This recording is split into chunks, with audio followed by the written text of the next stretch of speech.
All right, Justin Bowers joining us for another Workout Wednesday. Today, let's talk a little bit how we can fight off what I call belly fat or work on our waist, some ab workouts, correct? There you go. And actually, that's going to smoothly segue into my first point, is that a lot of people think, all right, ab work, I have to do core work to lose body fat or even belly fat. But the biggest myth, I can't tell you how many people that I've had that have asked me, how many crunches do I need to do to start like losing belly fat?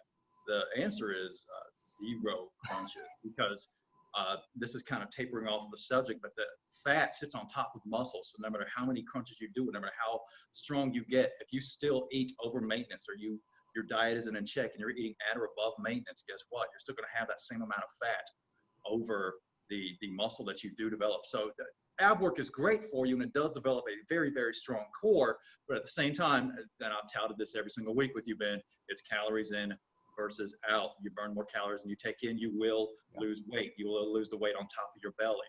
Now, a lot of people might ask, okay, so great, you told me that, Justin. So how do I now go ahead and make the fat that I'm losing from right here?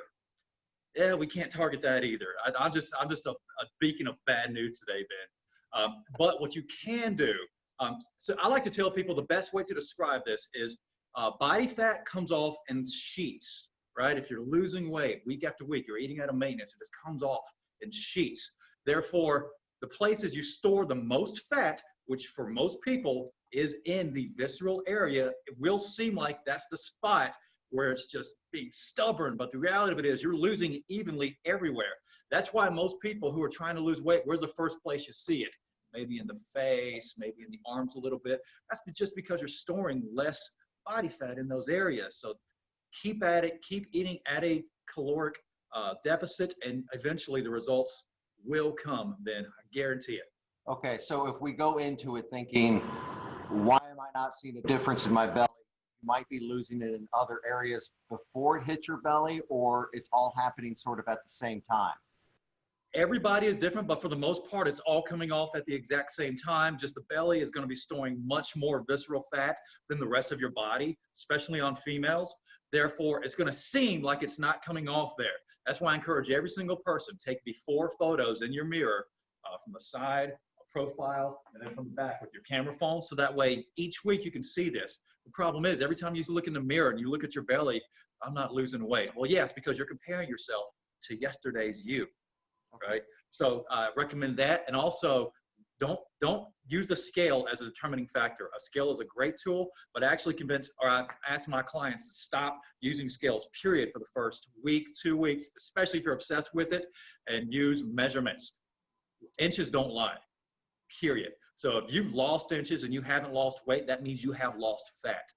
Period. And that's where that goes. That is great advice. I've never even thought about that, but you're right about ab workout. I know that when I've done crunches before, my midsection tends to get even bigger, and you would think that that would be slimming, but it's really cardio. I mean, so much of it is cardio. Or is it different for each person? Yep. I know that like running for me, that's the one thing that really hits my belly weight. Is it different workouts suitable to different people?